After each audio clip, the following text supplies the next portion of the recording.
With so many options, why choose Arizona State University? For me, the only online option was ASU because of the quality. Their faculty was really involved with their students and care about your personal journey. The dedication to my personal development from my professors, that's been extremely valuable to me. Earn your degree from the nation's most innovative university. Online. That's a degree better. Explore more than 350 plus undergraduate, graduate, and certificate programs at asuonline.asu.edu. Calaroga Shark Media. From Washington, D.C., where release the Epstein files, this is Ballot. That's right. Stop trying to distract us and release the Epstein files. Hi, I'm Patrick Gutfield, and oh boy, we've got a doozy today.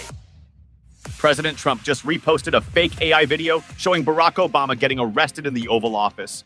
And when I say fake, I mean Saturday Night Live wouldn't even use this material because it's too ridiculous. So here's what happened. Someone made an AI-generated video using footage from that awkward November 2016 meeting between Obama and Trump. You know, the one where Obama had to pretend he was happy to meet the guy who spent years saying he wasn't born in America. In the fake video, FBI agents burst in, put Obama in handcuffs while he's kneeling on the ground, and Trump just stands there smiling. Oh, and they're playing YMCA by the Village People, which is either the most tone-deaf soundtrack choice ever or the most perfectly Trump soundtrack choice ever.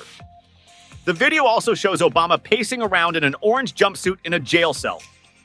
Orange jumpsuit, that's rich coming from someone who knows a thing or two about mugshots. Now, Trump didn't make this video himself. He just reposted it from TikTok onto Truth Social, which is the social media equivalent of your uncle forwarding you a chain email about how microwaving your phone will charge it faster. But wait, there's more!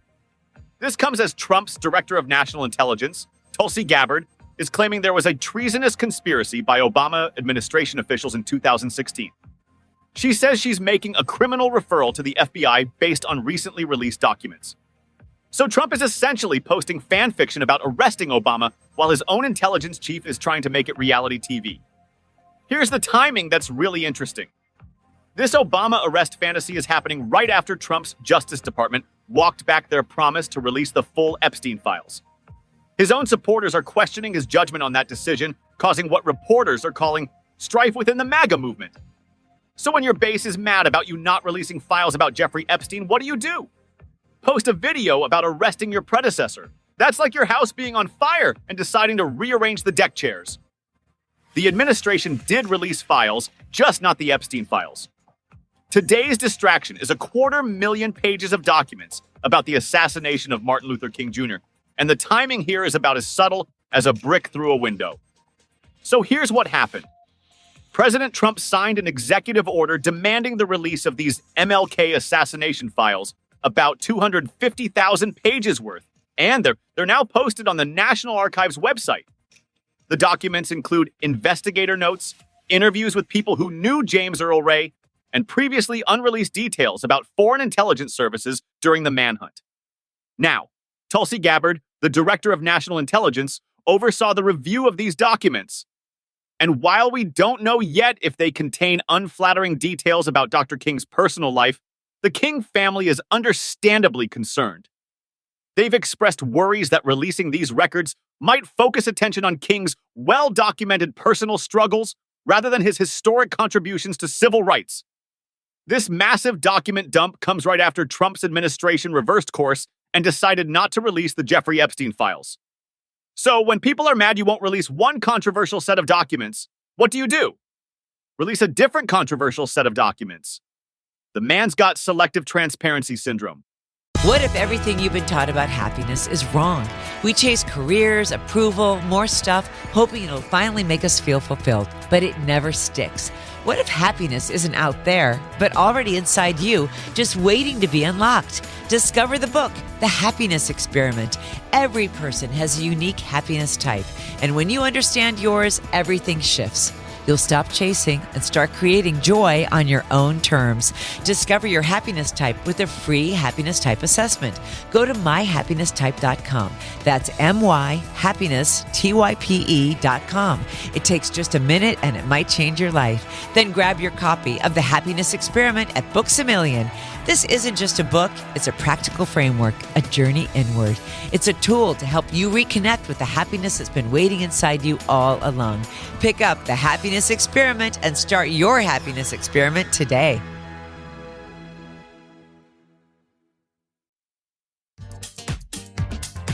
Well, this is fascinating. Trump media just announced they've accumulated roughly $2 billion in Bitcoin. And suddenly the company that couldn't make money off a Twitter knockoff is swimming in cryptocurrency.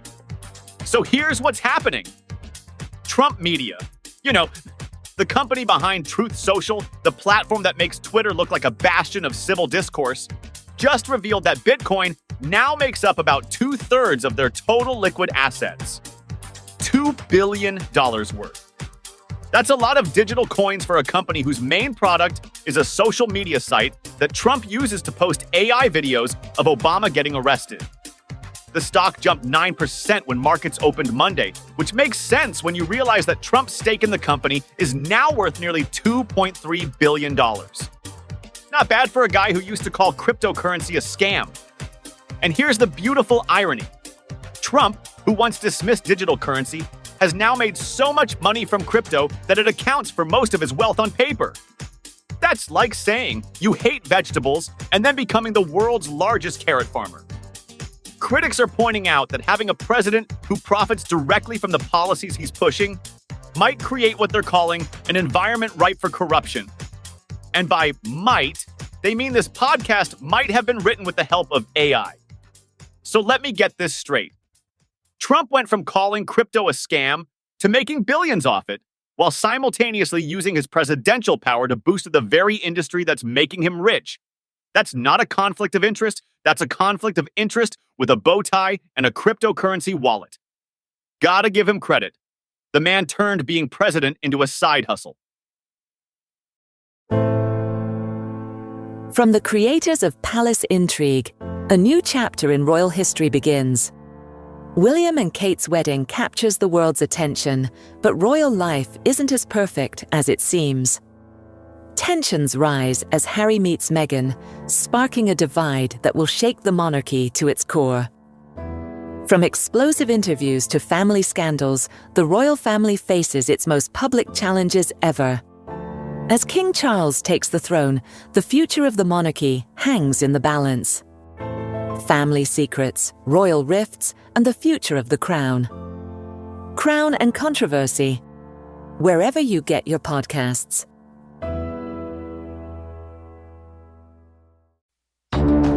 From Calaroga Shark Media comes Celebrity Trials, the explosive new podcast that exposes the truth behind America's most captivating cases. I'm Reed Carter, and I'll take you inside real-live daily trials and classic celebrity cases where fame, power, and justice collide. From Jeffrey Epstein's billion-dollar sex trafficking empire to the prep school killer who walked free, from family annihilators to celebrity plea deals. Discover the shocking verdicts, twisted evidence, and cultural forces that shape American justice. These aren't just crimes. They're cultural moments that reveal who we really are. Justice isn't always swift, but it's absolutely riveting. Celebrity Trials, available wherever you get your podcasts.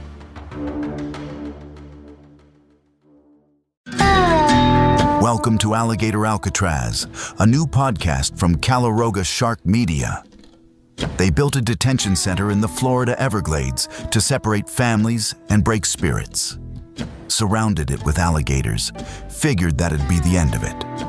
What they didn't count on was Tommy Esperanza, a quiet maintenance worker who turned their bureaucratic nightmare into something extraordinary. While corrupt politicians profited from human suffering and incompetent officials created disasters with PowerPoint presentations, Tommy built an underground network that reunited families, exposed massive fraud, and brought down a congressman. Where the Gators were smarter than the guards, families fought back against systematic cruelty, And one man proved that wisdom beats authority every single time. Alligator Alcatraz. Available wherever you get your podcasts.